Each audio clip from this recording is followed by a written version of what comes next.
need more soldiers for the civil unrest. Oh yes, Father, won't you send out your best? 50 son of faith, might hear still strongest. Oh Lord.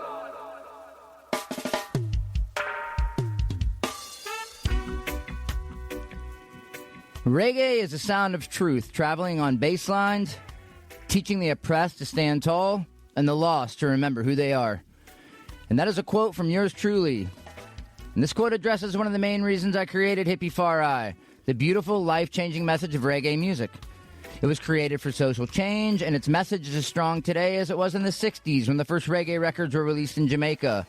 So welcome to another episode of Hippie-Fari Reggae Radio and Podcast, recorded live in the Omen Honey Reggae Radio and Media Studios in the beautiful Ocala National Forest in sunny Florida.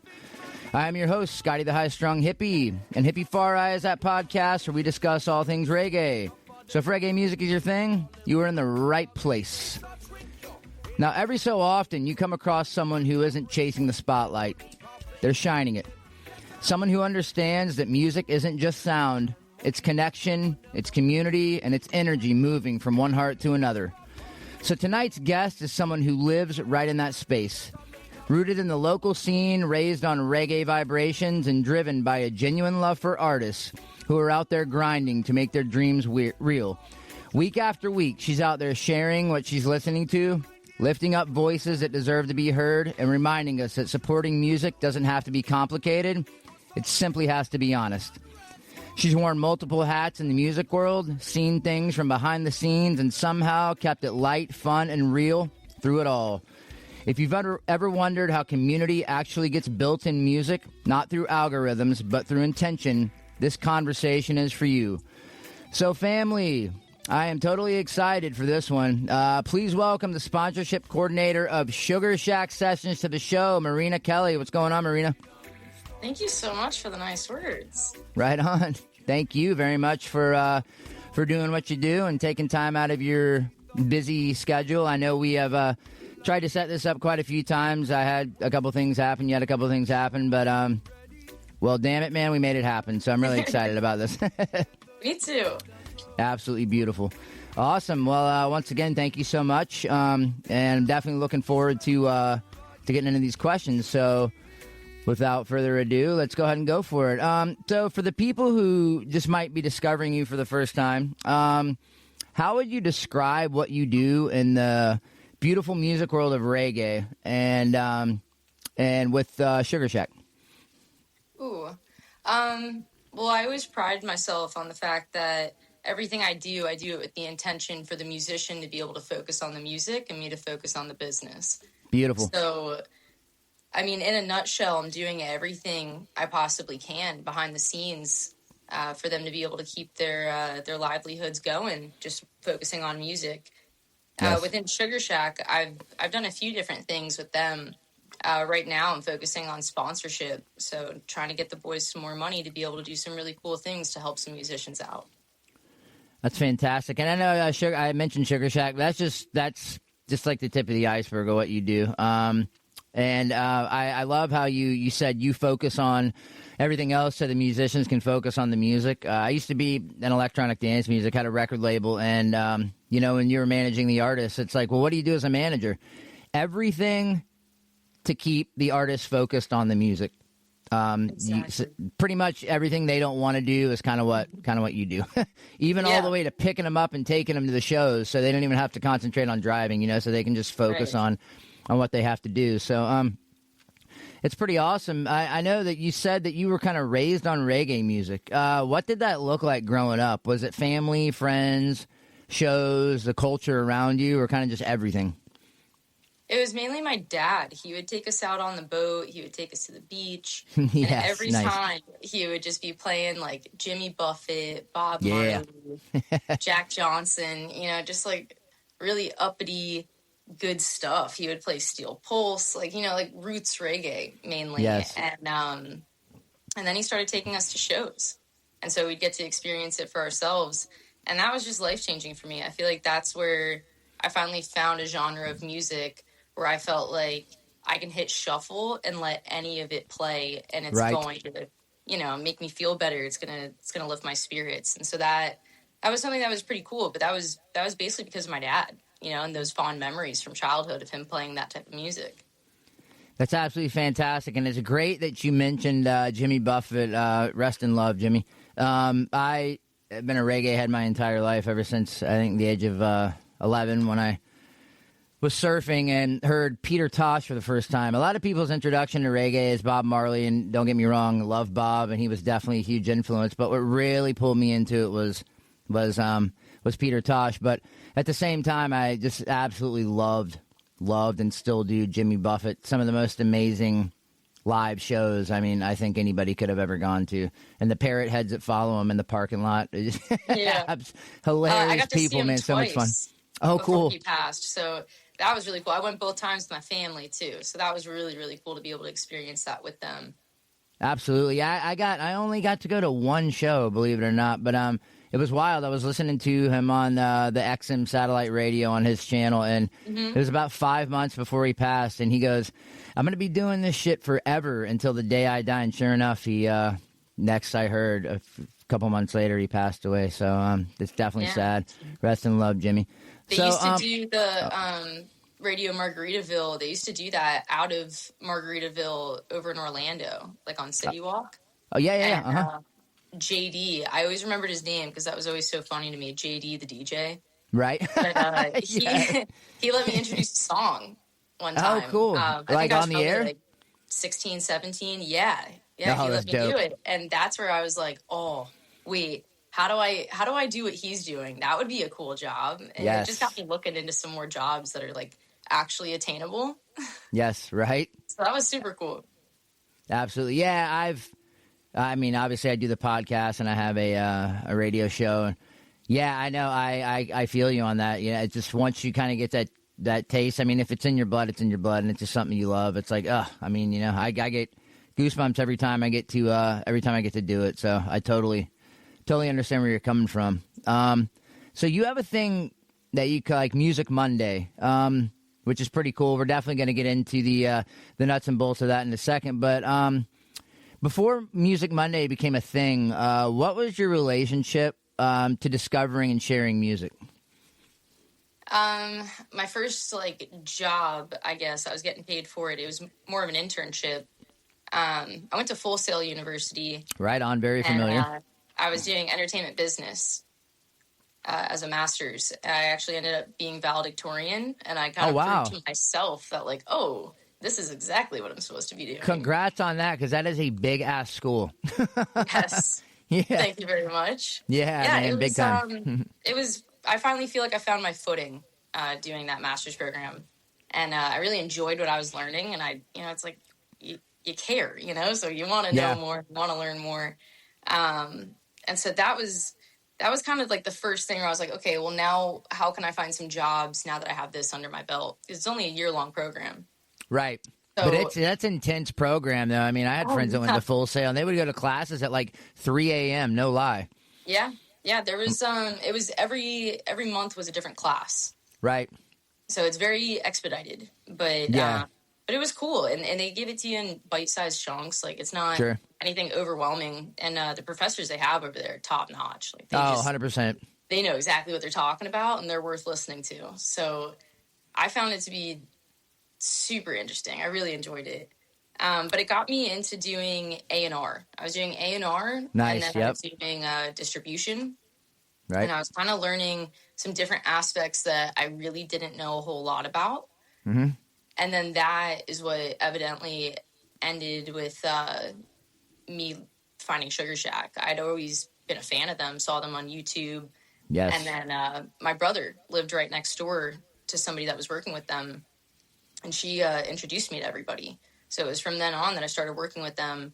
And then I was like, okay, now I can try out a bunch of different things. They need a lot of different roles taken care of. So I got to try on a lot of different hats doing that. And then outside of that, I've just been the same thing. It's like a ice cream shop, and I want to try all the flavors. Yes. Wow. Speaking of that, I mean, yeah, I do love ice cream, but I've done A&R. Like I said, I had a record label, Funky Flavor Music back in the day, and one of the parts of owning a record label is doing A&R. But could you kind of explain that real quick for people? Because if you've done it, you just say A&R. Like everybody, Right. Kind of knows. But most people have no idea even what it stands for. What it means. Could you kind of explain that real quick to everybody? Yeah, so I think the easiest way for me to describe what my specific role was, I was looking to do playlisting. I was looking for people. I was a talent scout looking for specific artists that would be interested in investing in my services of getting them onto playlists on Spotify. Yes, that's extremely important. Doing that is how I got to meet Dale and the Z-Dubs. We did a couple campaigns together on a couple of his singles. Yep. And I enjoyed that. That was a really cool opportunity for me to be able to learn and grow in that space. So she ended up, the company owner, she ended up dissolving the company and going a different route. So it was only about a year I was doing that. But I learned a lot within that year. And she was, super knowledgeable. She just also, young and wants to try all the flavors. She had other things she wanted to do. Right, I completely understand that. That's funny. I have a great interview that I put out with Dale from Dale and the Z-Dubs at Point Break Festival in Virginia Beach last year. It was Dale and the Z-Dubs unhinged at Point Break. And if anybody has ever seen Dale in a video, pretty much every video could be titled Unhinged. He's a wild card. Without a doubt. Yes, he's an absolute trip, though. This video was hilarious. Definitely a lot of editing, But there's some really good parts in it that every time I still watch it, I laugh my ass off. It's so funny, man. So funny. That's a trip. But let's talk about that Music Monday. Basically how it started and the original intention behind it. And when did you realize that it was becoming more than just like a casual post, that it was something people were really paying attention to? In 2023, I was still living over in Fort Myers. I had just moved back over there after coming from Orlando from that master's program. Yep. I was kind of coming back into a different role over at Sugar Shack. And, that was never really a full-time thing for me. So I was also working at Bears Furniture. And I was just like, I need to do more. Like, there's something in me that wants to share this music, and I am sure that my friends are tired of me blowing up their phones. Listen to this, check this out. Yeah. So that's when I decided social media is yours. It's yours to do whatever you want with it. And I come from a very supportive family who, they don't care what I post. They're still going to hit it with a like and say, I love you. So beautiful. With that in mind, I was like, okay, I can have some fun with this because I don't really care what people think. Amen. I think this could be really cool and this can be really fun. So I just would start, I called it Music Monday. And on Mondays, I would just post 3 songs of things I was listening to that week. And then I turned it into a playlist. And as the years went on, I added more to it to where I made it, there's a skit and then there's the 3 videos. And I edit them to be, fun to watch. But it's also sharing, again, just the 3 songs that I'm jamming to that week. Over the years, too, I've branched out on what I'm posting every Monday. So it's not just that same thing. I'm now doing interviews with people, and I'm doing I used to do them for myself. I think I'm going to start posting them again this year because they're like 2-3 years old now. But I do parts of songs that just do it for me. And that would be like anytime you listen to a song and there's like an ad lib or a lyric or like, I don't know, a guitar riff, something that stands out to you that's like, oh, I liked that. Yeah. Or like, that was weird. Or what did they just say? Like, I love that kind of stuff. Yep. So I started cutting those up and making that a thing of these are just parts of songs that just do it for me. Yep. And then I started running out and I'm friends with all these artists. So I figured, hey, would you want to do one? And now I'm at the point where people are asking me to do it. That's great. Like, yes, let's do it. So it's become a really fun, interactive thing. But at the root of it, the whole point then and still is just getting people's music out there. Back to the A&R part of my brain of I want to share what I'm finding. And I know that my friends aren't listening to them. So who's to say other people out there aren't either? I want to share that. I want to give it that platform. Absolutely. That's beautiful. And on my my radio show and also on my podcast, I call them the Select a Scotty Sessions.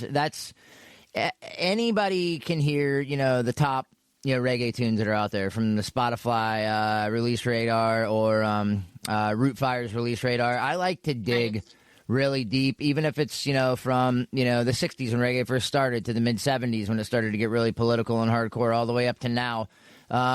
Just bands and songs that I know people would like, but chances are that they haven't heard. When you go on a Spotify, an artist and look at their song and it's got like that less than sign and it says 1,000, most people probably haven't heard it. But if it's good, I love to play it, and talk about it and talk about the band, talk about the artist, all the way down to where it was recorded, what year it was put out. So, and I love that. And people, they're hitting me up like, man, I've never heard, some of the stuff, or I didn't even know what UK Steppas was. I didn't even know that kind of music existed until I heard you play it. And I was like, man, that makes you feel good. Knowing that I'm able to share something with people that they actually appreciate. That's what kept me going with it. Is knowing that, I'm having these people reaching out to me saying, hey, it's super cool what you're doing for the music scene, and I really appreciate you doing this. And it's so nice to hear that, because that's all the intention was anyway. Amen. So to get that back is like, that feels amazing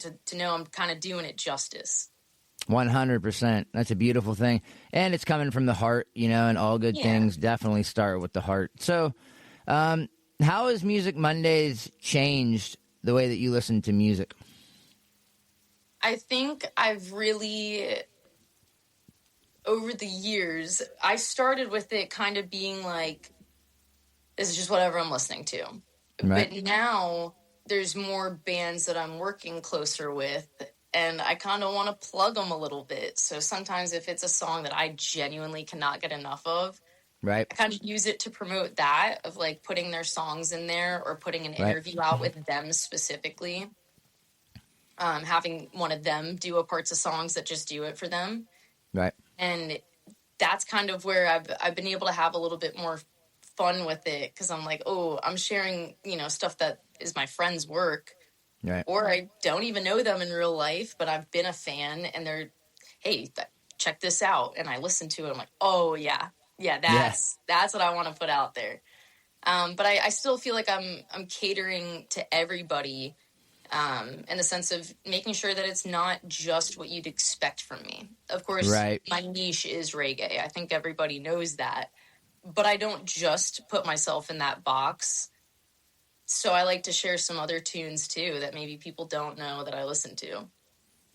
Absolutely. That's awesome. Yeah, and doing what I do is definitely change the way I listen to music. Because, before I would kind of, if something came up, it was amazing, I'd add it to the playlist. But now I find myself really, people can go down the rabbit hole with music.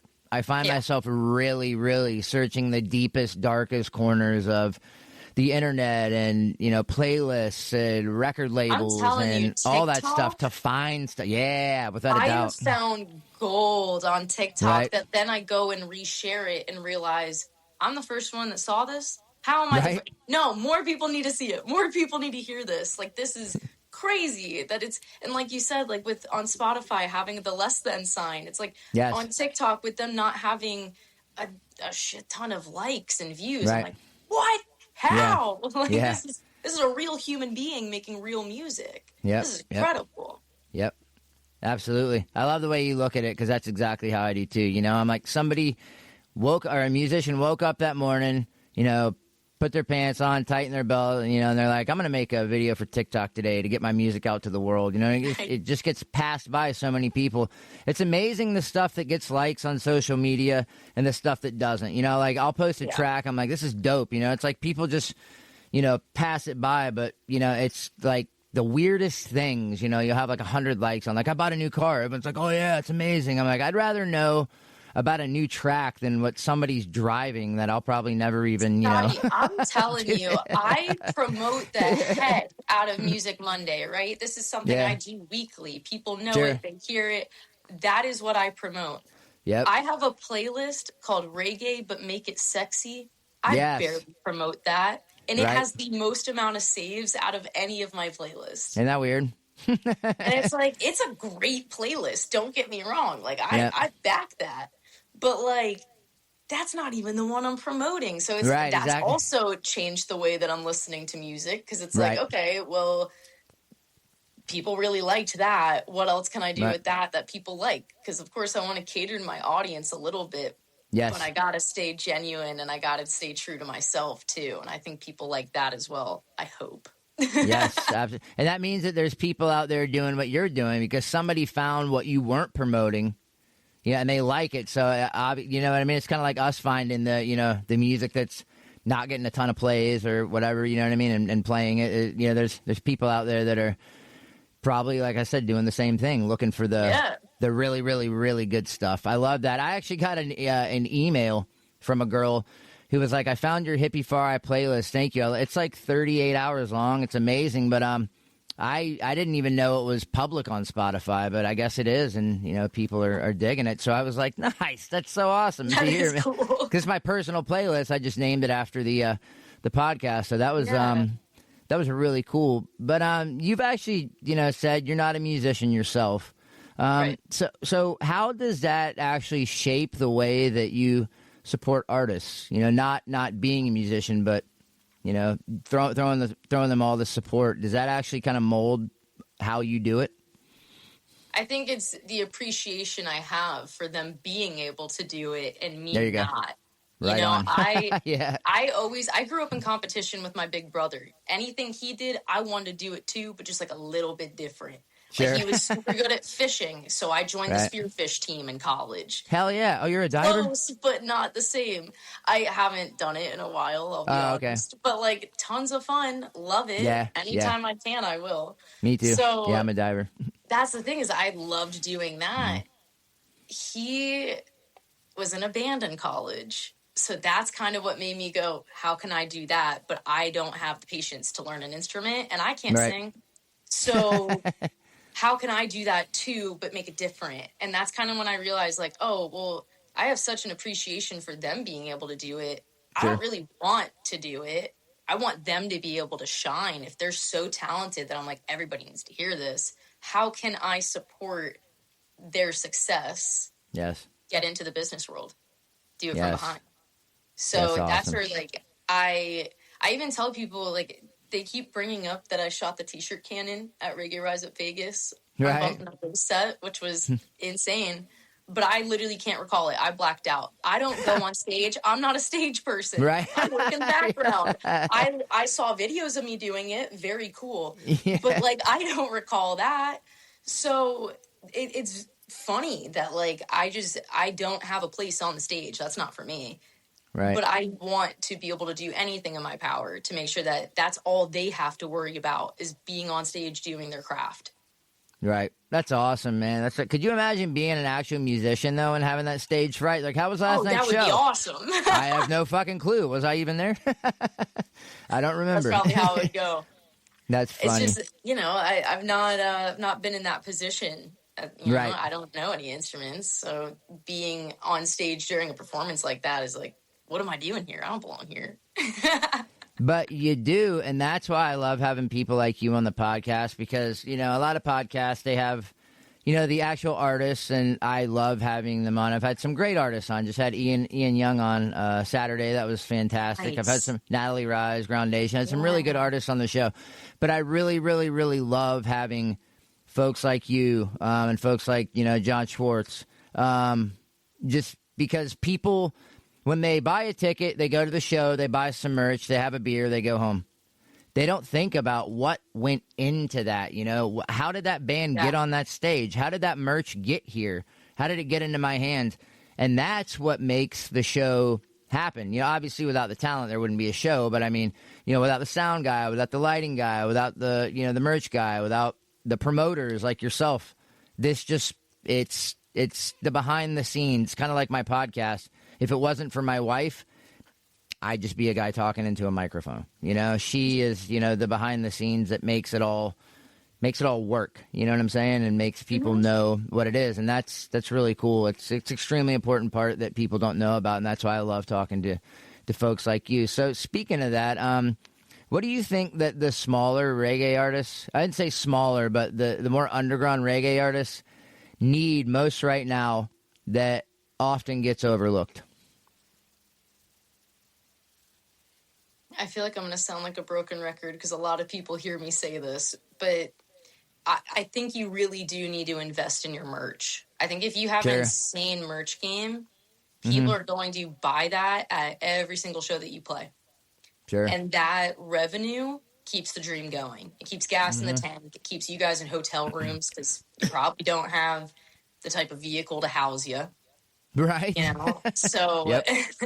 I think it really is important to make sure that your merch game is strong, because if it Right. sells well, which it will if you put the time, money, and effort into it, you're going to see that money come back tenfold. You could That's be the right. opener that nobody knows, but they just saw you put on a killer performance, Yep. and now your merch is awesome. Double whammy, they're buying it. Amen.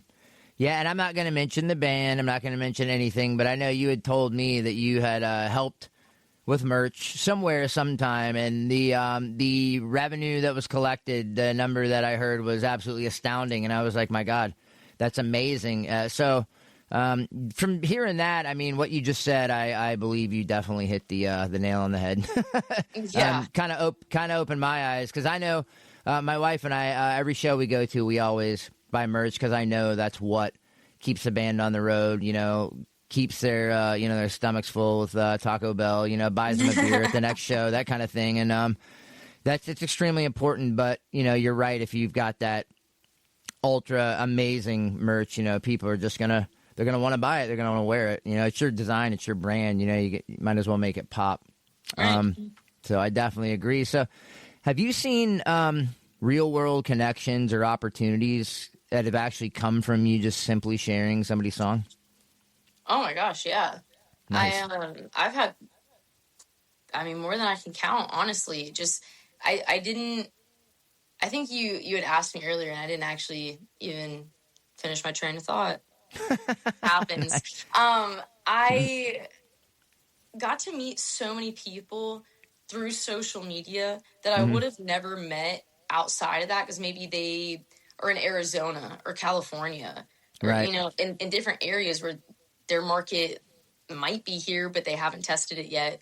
So I've gotten to work with some really cool people without ever even meeting them, just because they found my page, or somebody, a mutual, put us in contact, or, you know, it's so cool, like the reach that my music content has, because it's landed me a lot of cool relationships that I've been Sure. able to grow with.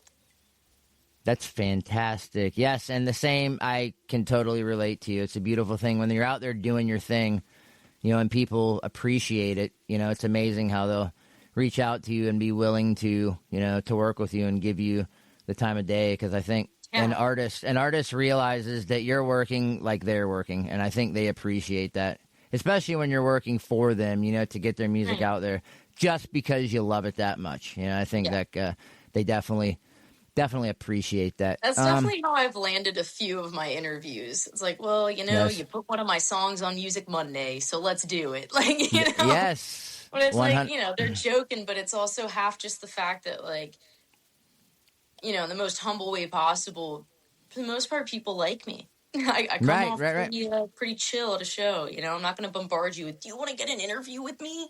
Right. It's, you know, the same way that you hit me up. Like, hey, you know, John mentioned your name. I think it would be really cool if we did a podcast. It's like, Yep. heck yeah, man. I'd love to do a podcast. Hell so, yeah. you know, sometimes it's just like you meet a cool person, maybe through another cool person, maybe through a show, maybe through whatever. And it's just all about how you present yourself and you know, how you come off. So I feel like I have been able to, through social media and in person, come off as the same person. Right. And that helps. Yeah, that has definitely helped me.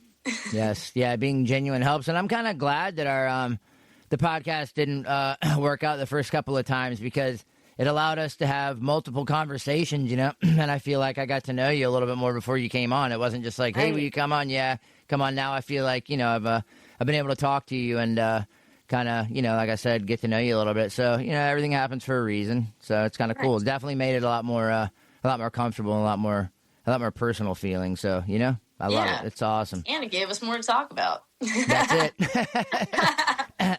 That's never a bad thing with me. I'm always looking for more to talk about. 100%. So why do you think community building is just as important as talent, especially in today's music scene?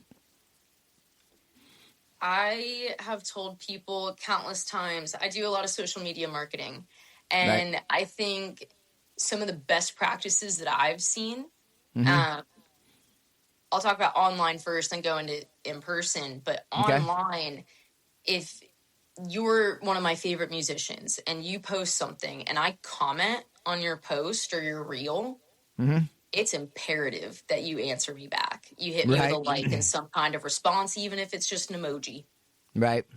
You got to engage with your people online just as That's much as right. you're engaging with them in person, because maybe I met you at a show and we had such a great conversation, and now I feel even more connected to you, fan to musician, and now I'm commenting on your Instagram or your Right. Facebook or your TikTok.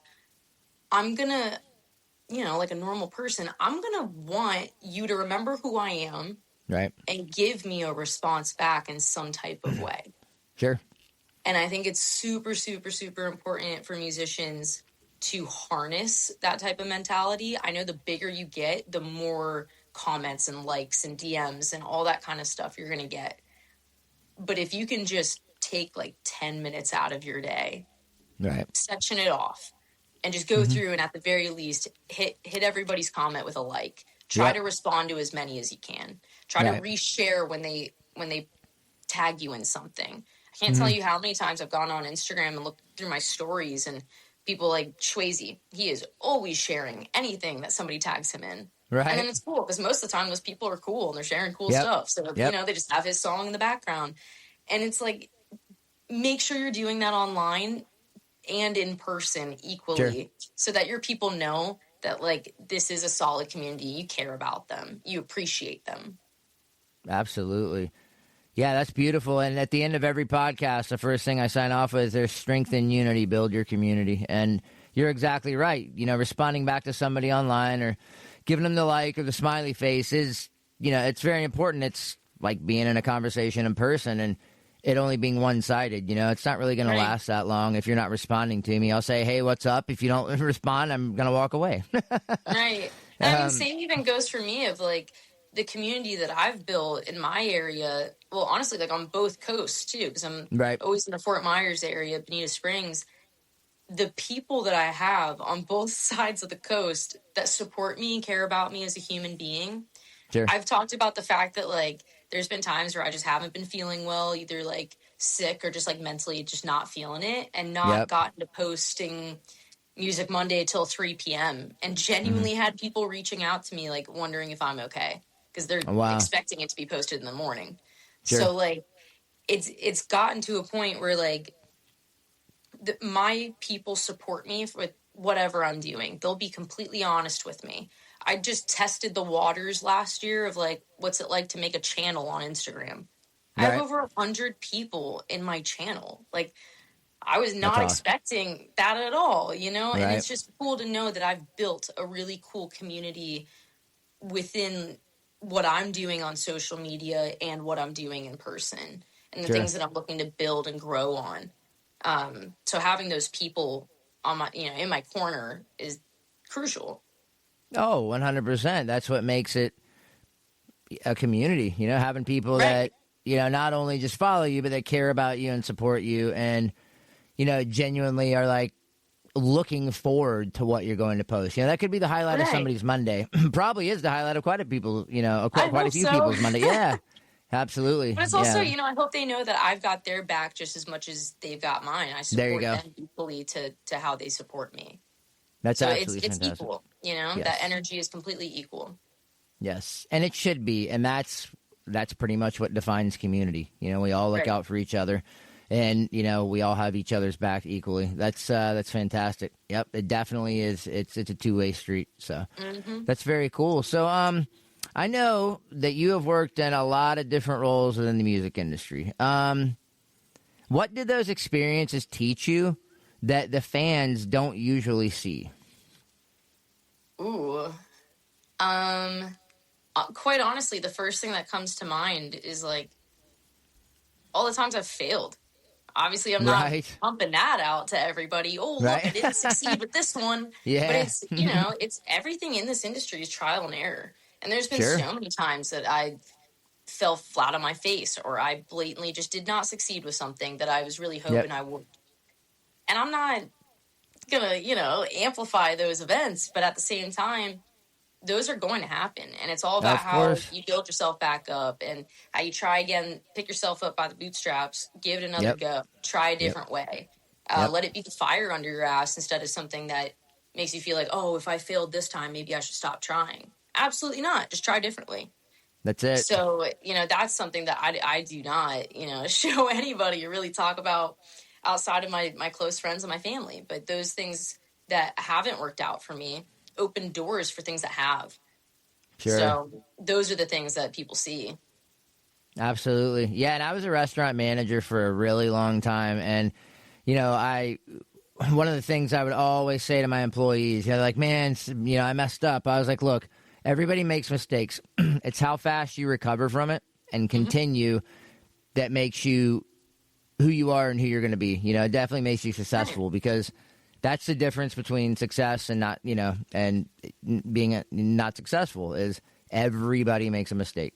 Right. You have to recover from it you're and gonna move have on. mistakes. You're going to fail. Right. That's it. And Yes. that's exactly it. It's how are you going to move on? Right. Learn and grow from it. Use it as Correct. a lesson and keep going.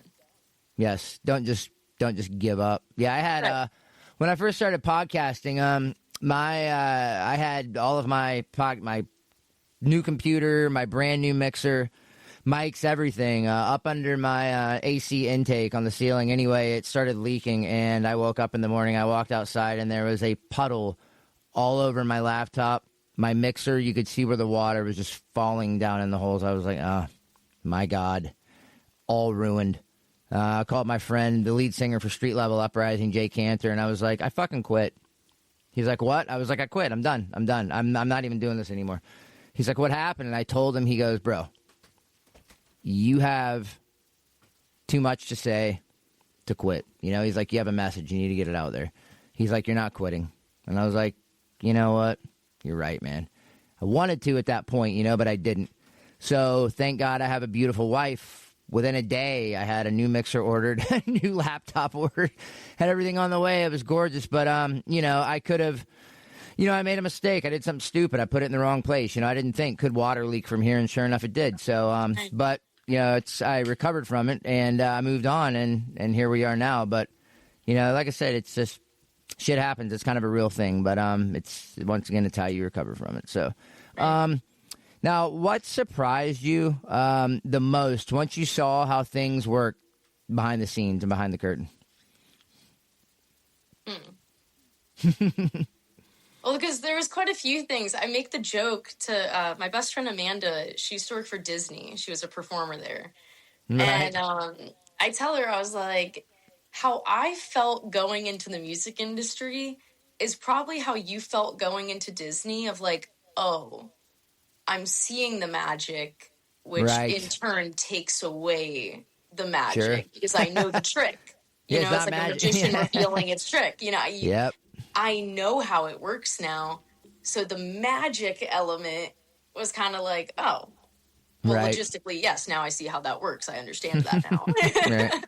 Yep. Or I'm a piece of that puzzle of how that's working, and being a part of that, which is incredible. So, and because I know that that's how it was for her over at Disney, that's how I relate it. And I don't know. I thought it just really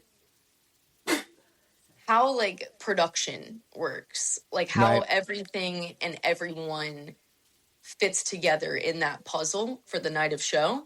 Sure. Like that was the coolest thing to see how that breakdown works. Right. Versus, just experiencing it as a fan, just watching it happen. Because really everything else on the business side, I picked it up quickly. I understood that made sense, and just logistically, sure, this is how that works. And, working for AEG, I think that's where I was like, okay, so this is how it gets grouped up. Like there's the buyers, there's marketing, there's the tickets, there's, all these different departments that take care of the different things. And working there, I got to work alongside a lot of really cool people that let me shadow them. So being able to to see how they operate and what goes into their role, which in turn is how the whole show gets put on by the night of the show. It was just cool to see that step-by-step process, because I never really did know how it comes to fruition. Right, yep. Like watching the magic come to life, exactly. Yeah, it's amazing. Like I was kind of touching on earlier, a lot of people don't even realize everything that goes into making it happen. You know, the massive sound checks that they do. It's just tweaking everything to make sure that it's right for the people that paid however much they paid to get in, so they have a great experience. I've always said, even I've thrown some festivals. We just had one, reggae festivals and shows and stuff, and I'm like, the sound is the most important thing, because you can go, it could be like the food was kind of this was kind of but if it sounds crappy, you're going to be disappointed, But if everything else was kind of maybe, it is what it is, but it sounded great, you're going to be like, well, my slice of pizza wasn't the best, but man, it sounded freaking amazing, and it's like, right. But people don't understand what even goes into, a lot of people don't, what even goes into making it sound great. I mean, it's just, and like how I was talking about merch earlier, how like your merch game needs to be on point. You bring up a good point too, is your sound needs to be on point. You need to make sure that you are locked in, you have the proper equipment, you're doing those sound checks to ensure that from that performance, when everybody's eyes are on you, you sound impeccable. There you go. That's it. Because that's, at the end of the day, that's why I'm there, Mm-hmm. Exactly. Yep. People bought tickets to see that, Yes. So you got to make sure you sound good. And you can be the best musician ever, and you don't have the right equipment, your sound isn't going to sound good. That's right. That's 100%. Yeah, exactly. Yeah, you can have the best Les Paul, man, and the best, Marshall stack, but if it's not tweaked and tuned, and adjusted right, it's not going to do it justice. So you're exactly right, 100%. This is a pretty cool question. How do you stay grounded and positive in an industry that can sometimes be pretty chaotic and once in a while be kind of discouraging? Yeah, can't it? I think that's something where, as a woman, it is a lot harder for me blatantly You're right. than a man. Amen. I mean, That's I'm right. seeing men my age and younger doing exactly what I want to be doing already.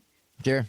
And they're doing it. So and that's a real thing, That is a real thing. Yes. But instead of looking at them and being like, screw them, I want to do what they're doing, and how come I don't have that, and I want that, and being in that type of mindset about it, it's how are they doing what they're doing, and how can I connect with them to learn how I can do that too.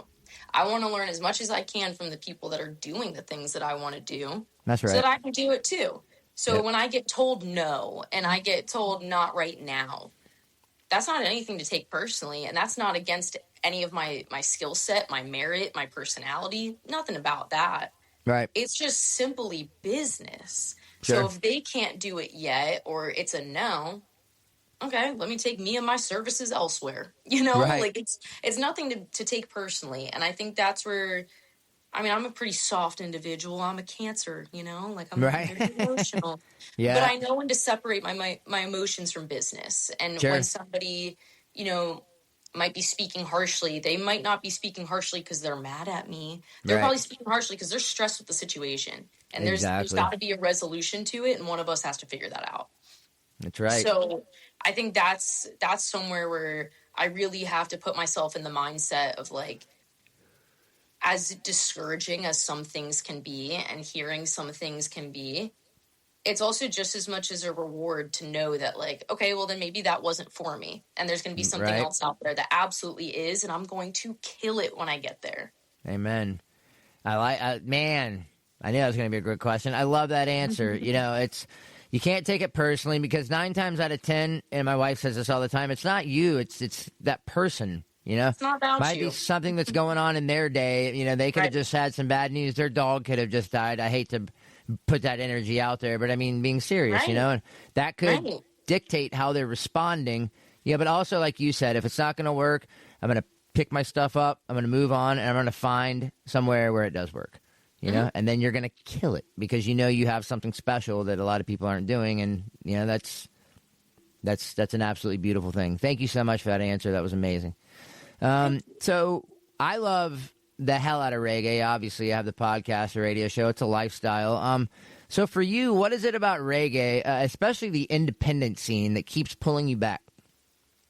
Ooh, I think it's because that's what I fell in love with when I fell in love with music. Right on. I grew up listening to all different types of genres. My dad put me on anything from Eminem to stick figure. But at the same time, I fell in love with the independent reggae artists that, like, it's so cool for me to see in the spaces that I'm working or be able to work alongside them, for them, with them, however. Right. And they're still independent and they're still doing it and they're capable of it. They're able to, and that's working for them. I think knowing that somebody is trying to do everything themselves is so encouraging, because it's like, okay, well, if they're building it themselves, who's to say I can't? That's right. And I had a very cool conversation when I had moved over here to Jupiter to really kickstart my own life of doing things freelance and independent and trying to do what I could around here. I had an incredible conversation with Kyle Smith, who tough loved the shit out of me. I told him I want to be doing this, and I see people doing this, and I think I'd want to maybe try this. And he was like, "Are you done?" Yeah. And he was like, "All right, so I'm hearing a lot of I want to do this, but you're like not doing anything." Right. So that's the mentality of someone who's independent. Yeah. Why are you talking about it? Do it. Get to it. Put the work in. Sure. You know, plant the seeds, see the fruit. So he got my ass into gear, and that's when I ended up getting hired at AEG. I applied myself to that, and I broke in. So it was cool to have somebody who is rooting for me just as much as I'm rooting for them. Yes. In two totally different spaces of I support him in his music career, and he supports me in my business career. You know, like it's so cool to share that type of energy with somebody who has the mindset of like the most driven individual ever. Like he does everything himself. He puts it all out there and he gives it his all. And he also, you know, he fails and he picks himself back up. Okay, let's try again a different way. It's really taught me to be able to have that mindset as well with a lot of these things. That's amazing. And I have to say something. I'm not even going to ask, but I can guarantee I'm double your age, if not more. And it's amazing. And I'm so glad that people that are, you know, twice as young as me still have this passion for reggae music to keep it going. You know, that's such a beautiful thing, because God forbid it dies with my generation, you know, but that's the point of me doing what I'm doing, is hoping that the youth and the younger generation carry it forward, you know, and I'm hoping that it's going to be stronger than ever in 100 years, you know, because you're doing it. And people that are younger than you are going to be doing it. If you have kids, or if you're going to have kids, you're going to be sharing it with your kids. I have a 6-year-old grandson that I'm constantly talking about reggae music with, and he's asking me questions, you know, and he's interested, and that's a beautiful thing. You know, I would love to have, you know, him 10 years old out there, you know, promoting reggae to, you know, everybody in his class. So I was think a camp counselor. I have never been one, like, I thought that was the funniest job I ever took, because I'm good with kids. Like, don't get me wrong. Like, I'm great with kids. It's just, that's never been my thing. Like, my brother, once again, has always been the one that was like, kids just love him. Kids, dogs, and old people just love my brother. And he's so good with them. He's way more patient than I am. Sure. Is what it comes down to. And so I said, you know, yes to a job at my old summer camp from when I was a kid. And every single day I would wake these kids up and I would play reggae. I would play like really positive reggae. And one song that like a couple of them, because they can't have their phones, they wrote it down in their little journals. It was, oh my God, it's a song by The Green, and I can't even think I of love The Green. Shout out The Green. Great Hawaiian reggae. About what you say every single time, over and over. Power in the words. There you go. I knew if I sang it a little, I'd get it. Yep. Power in the words, and it's such a positive song. And it was so cool to know that, like, I'm showing a bunch of 12-year-olds some reggae music that I really like, that I think is really empowering. and they're like writing it down in their journal for when they get their phones back. Like, that's Fantastic. awesome. I'm shaping the youth. Yes, that's great. I love Hawaiian reggae. I love everything out of Hawaii, the reggae music that comes out of there. So, yeah, definitely shout out to the Green there. I was showing them they're Steel badass. Pulse. I was showing them everything that I knew. That's great. That was just like anything that really felt like just positive. And, you know, obviously you have to censor what you're playing in front of these kids. So Certainly. I was given the green light of like basically anything reggae, just maybe lean away from Pepper. Sure. Yeah, right. 100%. That's awesome, man. Yeah, that's why I love it so much. It's 9 times out of 10, it's going to have a positive message, a message about social change, a message about justice for people. I wrote a research paper on it. That's beautiful. In college. Oh, nice. What for what class? So this was actually in my bachelor's. I took communication. Okay. And I took some really cool classes with some really cool professors at FGCU as well. And I was able to write about kind of anything. And so for this one, I wrote about what makes reggae music so important to me as a person. And I wrote about the community aspect. And I wrote about, you know, just the message that it gives and how inclusive it is. And you know, the unity aspect, but also the history. So I went into a few different aspects of it. I would love to find it. I haven't seen it in ages, but right. Yeah, I'd love to read it. I'll definitely send it to you. That'd be great. Thank you. It was really cool. Like I got to write about some really cool people, and I remember I had to make a video that went along with it. And I included a lot of roots reggae, like how you're talking about with some of the historical, like monumental things that happened in history. Sure. Those changes that they went through. And so I incorporated a lot of that. I think I even put Bad News by Soja because that one gets a little political. Right on. So that was like the meaning of the research paper was like just the things that it dips into and how it's not just like la la la good vibes and sunshine. Exactly. Like, yes. It's not country music where we're talking about my girlfriend dumped me. I can't stop drinking beer. My truck broke down. You know, it's like we don't have the same 3 themes in reggae. Right. That's right. But a lot of it is going to be a little more positive. Some of it sounds positive, but if you listen to it, those lyrics are telling a story. Amen. And so that's what I wrote about. It was just that, you know, the element of like, if you really listen to it, I'll find that video and I'll find that paper and I will send it to you. That'd be wonderful. And that's one of the main reasons that I got into reggae music at the young age. You know, I've said this on my podcast before. I was a member of Greenpeace when I was 11 years old. I've always been I was a revolutionary kid, you know, always just, you know, fighting the fight. And, yeah, especially Peter Tosh, you know, hearing his lyrics of, you know, the hardline militant revolutionary lyrics, you know, I knew that was music for me. You know, that was my music. And like you said, a lot of it is very, very good vibes and, you know, positive, happy, having fun. But a lot of it is, and I still feel like the militant revolutionary aspect of a lot of reggae music is still good vibes. But it's serious, you know, especially when it got into the 70s, like the mid 70s, when it really started to get, you know, like just, you know, fist up, power to the people. But reggae was created for social change, for revolution. It's an amazing thing. But I think, you know, presenting positive and good vibes is implementing social change because a lot of stuff is going on in the world. You know, I actually had Billy Mystic from the Mystic Revealers on the show, and he's like, you know, we're actually going on tour for the first time in 30 years. And I was like, you have a lot of new music? He said, yes, but we don't really need to play it because the songs we wrote 30 years ago are still just as valid as they were then as they are now. He's like, I thought the world would have changed, and we don't need reggae music anymore because it actually served its purpose. He's like, nope. Shit's still fucked up. Pardon my language, but that's exactly what he said. Yeah. And I was like, right on. He's like, so our message is still the exact same message that it was 30 years ago. And I was like, that's it's a good thing that they're still doing what they're doing. So, absolutely awesome. Love it. Absolutely. So how important to you is intention when it comes to sharing and promoting music? Oh, it's everything. Amen. I will be so honest with somebody because it's 2 things. It's 2 types of men that enter my DMs. It's the men that are, hey, can you share my song on Music Monday? Right. And then it's the, hey, can you pre-save my song? Every single time. Can you pre-save my song? Can you pre-save my song? Right. Yeah. That's funny. I'm going to listen to your music if I like it. I am going to share it if I like it. Mm-hmm. If I don't, and Right.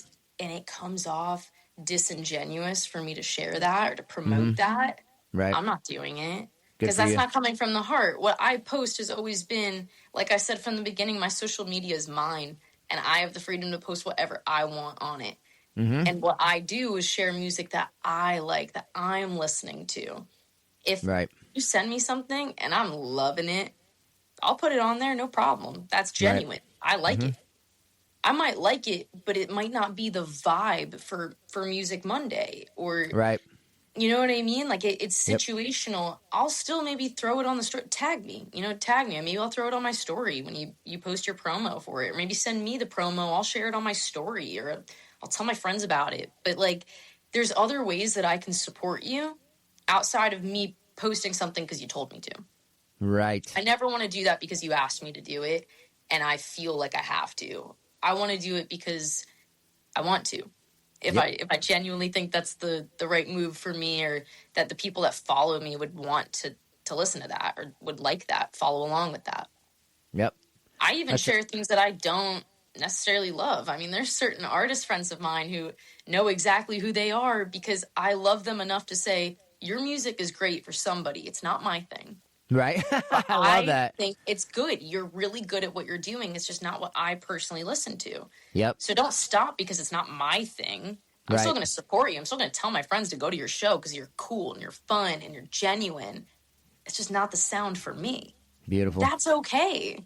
Yep. It doesn't have to resonate with everybody. It resonates with somebody. Certainly. That's exactly right. I feel the same way on my my podcast that I play music on and my radio show. I literally, everything that I play is what I like. Even if somebody else likes it, if I personally don't, I'm not going to play it because I can't get into it and I can't explain it, with excitement. If I'm not like, I love this. If I'm like, I really don't like it, let me get into it. It's just not. It's impossible. So I'm the same way. Yep, 100%. And that's what makes it cool. That's what makes it, I don't know, authentic. That's what we were just talking about. And with intention, I think that's extremely important because 99.9% of artists you'll talk to, ask them the question, do you make music for yourself or do you make it for people? People. And everybody answers, I make it for me.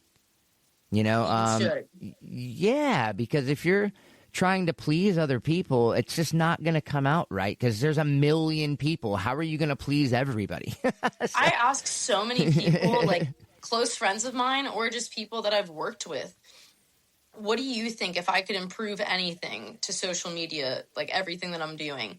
Right. If you can tell me to improve one thing, what would that one thing be? And I've been told before I should make a separate account. And then I shouldn't be doing this from my personal account. I should be doing this off a separate account. And the main reason why I disagree with them is because I never made this content to blow up. I never made this content with the intention of being some kind of influencer. Sure. Or, making content every Monday because I have to, because it's driving the algorithm. Right. I'm doing it as a hobby. I'm not getting paid anything for this. That's it's right. It's just something I'm having a ton of fun doing. I want to share this stuff with people, and the people seem to like it.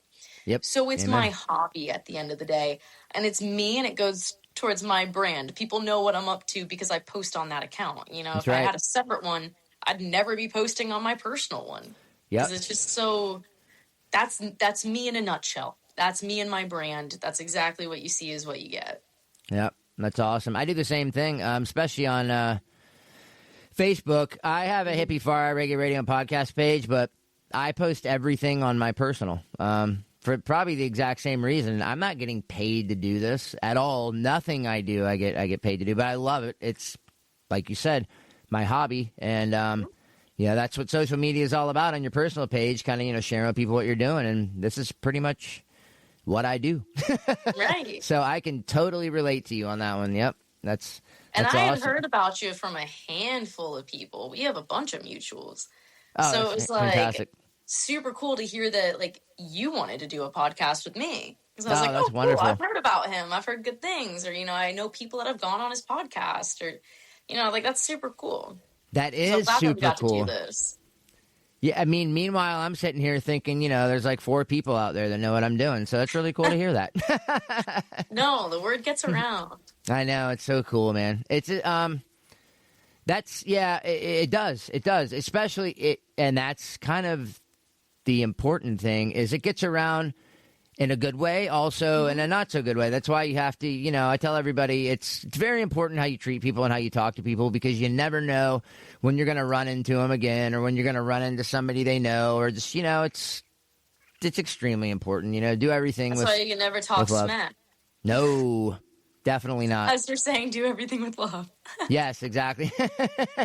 Yep. And no smack talk. Exactly. Yes. Absolutely, 100%, and I firmly believe that. Yeah, because that's kind of the wrong intention to put out there, I think. So you're exactly right. Yes, you also just don't know who you're talking to or who they're affiliated You're like, with. oh, that's my sister. Wait, bro. Right. Yeah. Oh, right. Shit. Yes, absolutely. I completely agree, 100%. And speaking of that, great follow up. Social media can kind of feel shallow at times. How do you keep your content, and I know you touched on this a little bit earlier, but maybe you could go deeper into how do you keep your content 100% authentic? It's so funny. I keep waiting for the day where, like, I'm genuinely sitting here like, got no ideas. Because every time it'll be like a Saturday night or a Sunday night right before the Monday I need to post, and it finally just comes to me. Yeah, I hear you. That's how I want to do it. That's how I want to do it. These are the songs I want to use, or this is the person I want to interview, or if I just edit this real quick, I could pump something out, and I feel really good about it. I'm excited to share it. Yeah, I know a few of my friends are probably already like, so when are you gonna post that one, or because I keep sending them these videos that I don't end up posting for a while. Right. It's like I gotta keep up with like a content calendar, but it's like again, this is just my hobby, so it's like whenever I feel like it, I'll do it.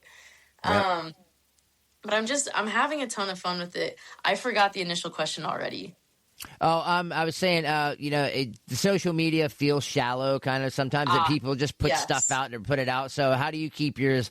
Authentic. So it's not just that like, oh, she's just putting shit out to put it out, Right. Yeah. No, I think it also goes back into like, I'm not sharing things because people asked me to do it. I'm sharing it because I wanted to. Yes. And because like I was telling you a little earlier too, like I posted 2 videos within the last year where I threatened to show my boobies. And my grandfather commented on both of them. Ha ha ha ha, love you. That's funny. I'm supported by all of my close family and friends. They think, they think the world of me, and they think it's funny, and they know I'm just joking. So, I can post the most abhorrent things, and they're like, good job, Marina, love this one. They support me. So, whatever I post, I know that, like, they would tell me how it is. They'd be like, Marina, that was not the thing to post. Or like, I don't think you should do something like that again. And instead it's, no, you're doing a great job, and you're doing, a great job at sharing music. You're doing a great job with the skits, or, your interview, that one that you posted recently, that one was cool. And it's like hearing that from family and friends that I'm genuinely very close to, and I value their opinion. It's really nice to know that, like, okay, the surface layer friends, the people that you just see around and you're not super, super close with, but you see them a good amount, and they tell you one thing, your family's telling you the same thing, your friends are telling you the same thing. It's like, okay, there you go. Okay, I'm doing the right thing here. I think I'm on the right track, because I don't ever want to put something out that feels inauthentic. Sure. I don't do retakes on my intros. I think the most retakes I'll do is 3 tries, whichever one is the best one I go with, because as soon as I keep trying to do it, it's scripted. Right. Now it's not cool anymore. Exactly. Yeah, and you heard it first here on Hippie-Fari Reggae Radio and Podcast. I am stealing your idea. I am going to show my boobies on my next post. So, but only if you rickroll them. 100%. Yeah. Yes, I love it. It might work. I don't know, man. That's awesome. So, this is awesome because I definitely want to know this. What advice would you give to people who want to uplift artists without kind of chasing clout? You know, they want to, making it all about the artist because that's genuinely what it's all about. It depends on the type of relationship they're looking to have. Like, if they're somebody who maybe has a social media presence, like maybe they can help by sharing things on their social media when, things arise, like a new album's coming out or singles dropping or a show in their location is coming. If they don't have that, then maybe they're financially stable and maybe they can help by buying some merch, or even just like some people have on their website, gas money or a hotel room for the night. Sure. Maybe they can help them in that way. Amen. And maybe they can just very free option here, word of mouth, just telling everybody they possibly can about these people. Yep. But I think it's, it goes a long way also asking these musicians, human being to human being, hey, how's the best way that I can support you? There you go. And following along with whatever they say. If it's sharing the single, share that dang single. If it's, I could really use some gas money, buy that $35 t-shirt. It's however they need the support. They'll tell you, honestly, that's a human being. Just ask them. Amen. Yeah. And artists are almost 99.9% of them that I've ever come in contact with. And it's been a lot. They'll be honest with you. Yes, they will. Yes, most of them are. They're no bullshit. If you ask them, how can I support you? They'll tell you straight up. And that's a beautiful thing. So thank you for that advice. That's awesome. So I know this is a big part of what you do. What role do humor, and I think you just kind of explained this. I'm going to ask again anyway, though. What role do humor and silliness play in staying human online? It's proven to be huge for me. Yes. I think that's where it's been revolutionary, because I will go out in St. Pete, somewhere that is 3.5 hours away from where I live, and I have people who are coming up to me, Marina, it's so good to see you. That's I don't awesome. recognize them. Right. Maybe I sold them merch, or maybe I hung out with them and I was just next to them at a show or something.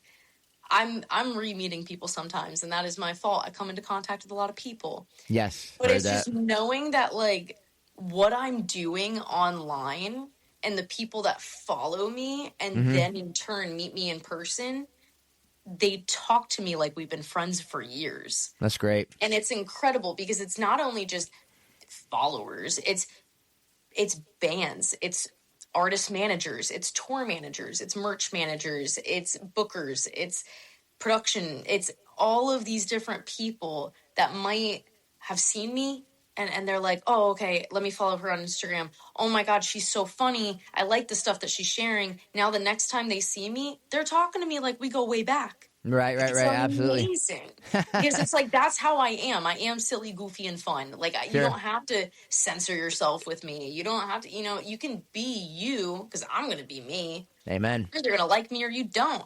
I don't care. That's not my business, you know? Right. So I've gotten to a point of being very comfortable with myself, that what I'm putting out there, maybe some people are saying it's cringe or awkward or it's weird. I don't care. Amen. I don't care, because I'm doing what I love and I'm having a lot of fun doing it.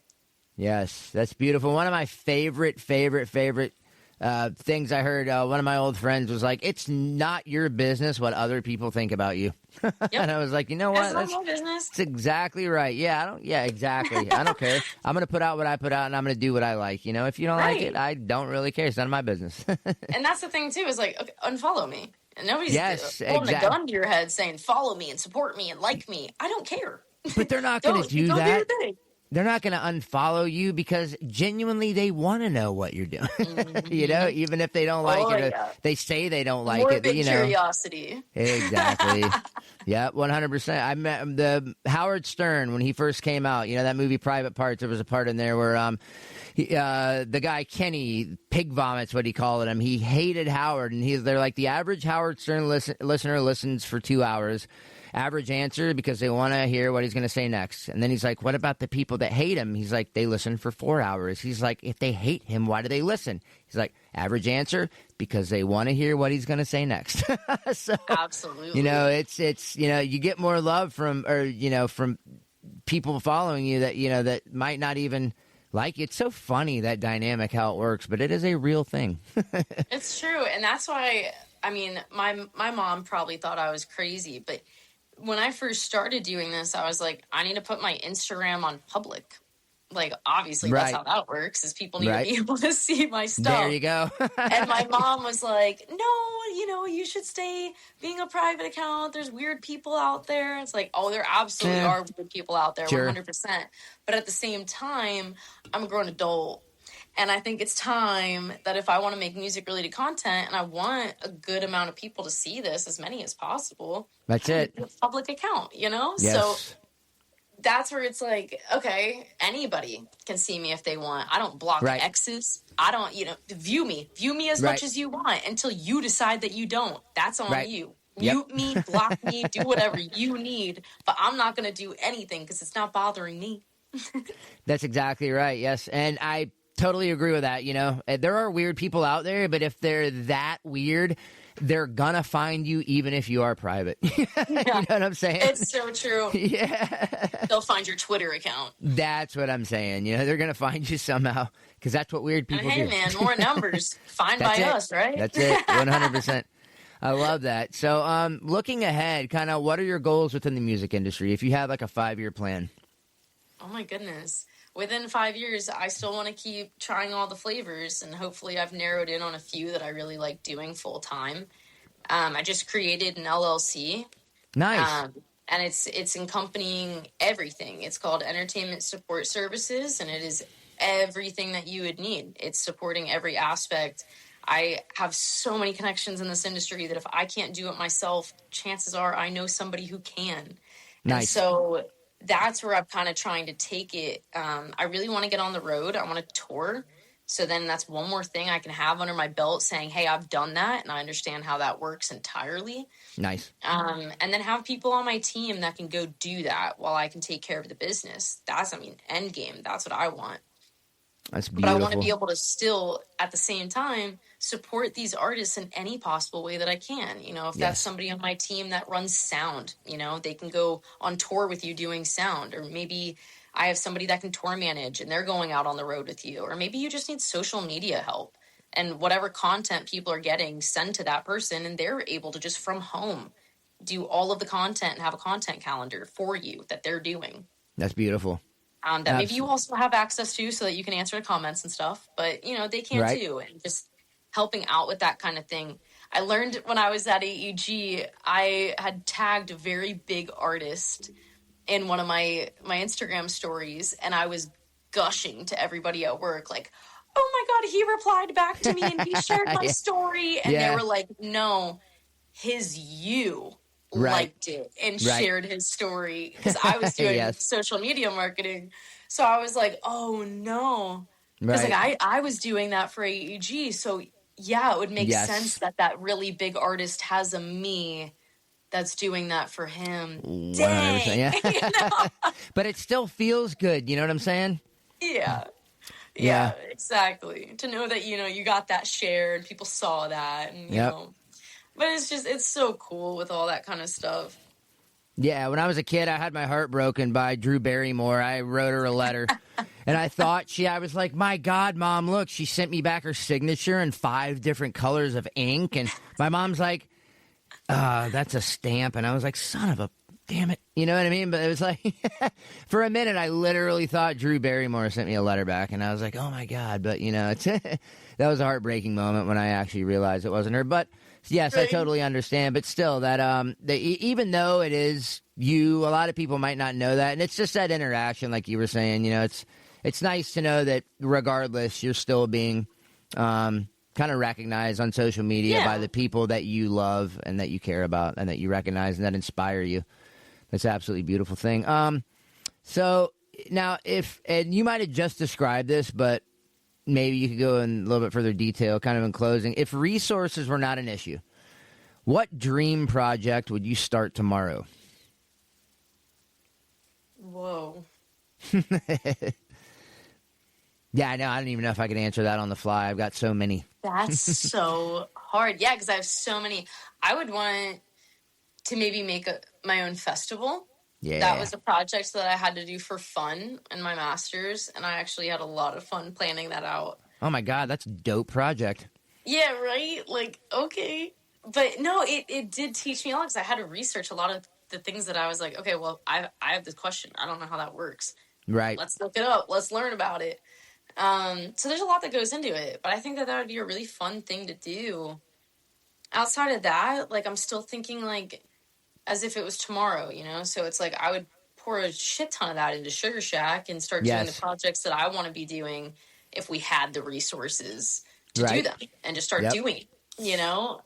We have so many ideas and so many fun things we want to get accomplished that, yeah, if I had all the resources, like, I would start on those projects immediately. Yes, absolutely. I think asking somebody like me or you that question, you know, I could give you 100 answers. I'm sure you could too. Because yeah, that's how my brain works. I'm constantly dreaming about things I would like to do, and I try to execute them all, you know, that I have the resources to do. But if I had limitless resources, you know, it would, you know, the sky's the limit. I have a question for you, and it's going to be entirely left field. You ready? I am. If you had all the time, money, and resources in the world, would you use it to travel the entirety of space or the entirety of the ocean? 100% the ocean. Why? The only reason I say it, well, I'm a diver. I'm a PADI dive master, which is like one step below an instructor. I grew up surfing. Like I said, I dive. Because only I think it's 1/10 of the world's oceans have been explored. It's just so fascinating to me that, for example, the Marianas Trenches, it's the deepest part of the ocean that we've discovered up till now. It's 7 miles deep. But chances are there's parts of the ocean that go way deeper. But what really blows my mind about the ocean are the atmospheres. So every 33 feet's an atmosphere. So the physiological changes that go on in your body from going underwater, you can go up in an airplane. You could fly, you know, you can go up 300-400 feet and with nothing and you're fine. Yeah. You go down 33 feet into the ocean, you still have to come up. Yes. And you have, you know, when you're diving, you know, you have to come because breathing compressed air underwater.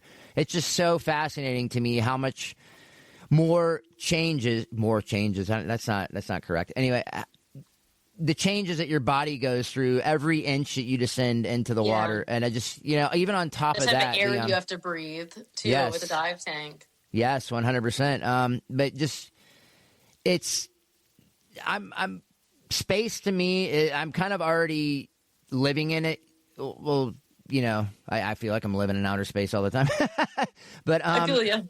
Yeah, but to me, it's the ocean is a completely different world, you know, because and it's right there, like we have access to it. Yes, especially diving in it. But I mean, I think outer space would be neat too because the ocean is, you know, contained to our planet. Yeah, there's oceans, I believe, on other planets, but ours is contained to our planet. So I believe that, you know, we have no idea. You know, we think a lot of people, shallow people think we're alone in this universe. And I'm like, you are absolutely crazy. We are not alone. No, you know, especially outside of the galaxies, you know, like the Pleiadians. Who else would have built the pyramids? Right. Yes. The Pleiadians, you know, they're like the star people. I'm like, absolutely. Yes. I believe they're real. You know, I really do. And I think that's neat that there's other worlds out there that are probably far more advanced than we are, that are doing what we're doing, or, you know, maybe even, like you said, who the hell built the pyramids? Come on, Stonehenge? Come on, man. You know what I'm saying? So actually, now I'm talking myself into one. That's a really good question. I'm telling you, I forgot that I used to ask people that one. Yeah. And I thought about it again recently, and I was like, oh, man. And I think who I had asked was like, you're sending me into an existential crisis. I can't answer that right now. Right. I was like, yeah, totally fair. It's a tough one. It's a thinker. Yeah, and I thought the ocean. Now I'm changing my mind. I'm like, you know what? It's a really hard one. Yeah, it's true. I had one of my friends, the guy I mentioned before, Jay Cantor, the lead singer for Street Level Uprising. He was like, because I play percussion in some reggae bands. I play the congas and the bongos, and he was like, if you could be a musician or do a podcast, which one would you choose? And you had to choose one. And I finally got to, you know, I broke it down and, you know, doing the podcast. I chose, but I was like, after I said that's what I chose, I was like, I can't answer that honestly. And he's like, well, the good thing is you don't have to. Right. But right. yeah, you don't have to choose. You can do both. But I mean, it's hard because you start thinking about one, and then when the question is posed to you, you start thinking about the other in a way that you probably haven't before.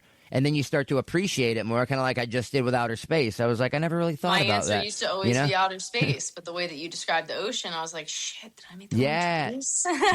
That's what I'm saying. You know, you start to think about things that you kind of dismiss. There you go.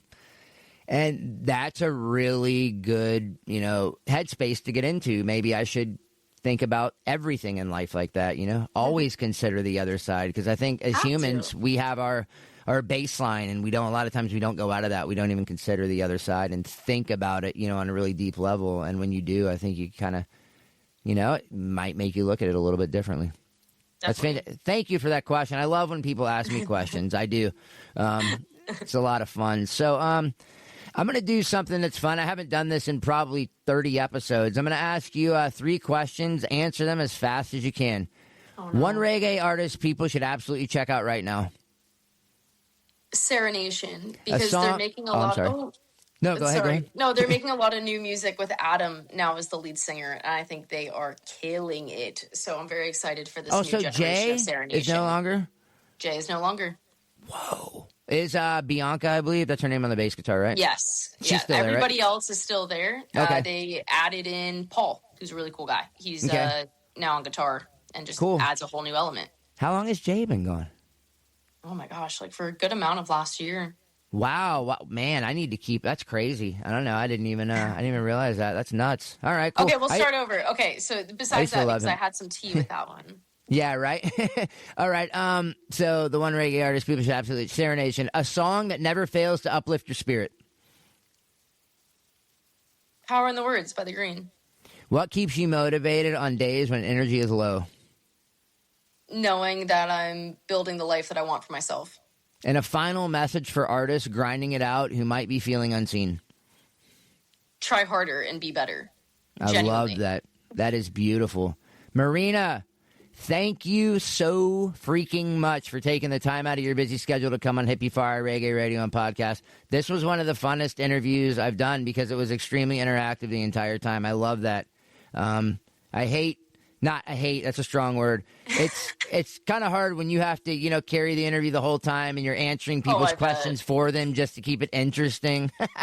I'm a yapper. I'll talk all day, Scotty. I had so much fun. So am I. The only thing that stops me from talking is the fact that, you know, when you had like too much to drink before the podcast and you're like, oh my God, I have to pee really bad right now.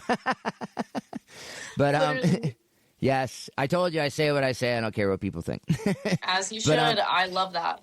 I'm so glad that, you know, we followed up with each other and we kept this, you know, that we kept the line of communication going on because, yeah, this was definitely a lot of fun. I really appreciate it. Thank you. Thank you so much. So tell people where to go to find you Just tell people everything, every link, everything. They can go to find you. They can support what you're doing, Sugar Shack, all that fun stuff. All the things. My name, Marina Kelley, Kelley. Yes, add the E. So that's where you'll find me, is with that name on basically everything. Also follow Sugar Shack because you should, and subscribe to them on YouTube. Check out Serenation because I'm telling you, this new lineup is impeccable. That's awesome. And go support your local musicians. That's where you'll find me.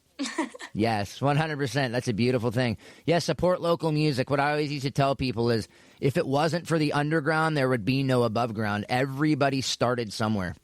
Yep. Everybody. Nobody just formed a band and the next day they were famous. Right. So the mainstream exists because the underground exists, and that's it. Yes. So definitely support your local musician. So thank you so much once again. And folks, I'll let you know one last time. There is strength in unity, so build your community. Follow me on Facebook, follow me on Instagram, follow me on TikTok, Hippie-Fari. I'm the only Hippie-Fari in the entire world. I'm very easy to find. Shoot me an email, info@hippiefari.com, and check out my website, hippiefari.com. And catch me every Friday night on WTHC Radio, 8 p.m. till midnight, for Reggae Frequency Fridays, Word, Sound and Power, Conscious Reggae Radio. And this is Scotty the High-Strung Hippie and Kira the Irie Empress, reminding you to speak your mind before somebody else does it for you. And do something nice for somebody today.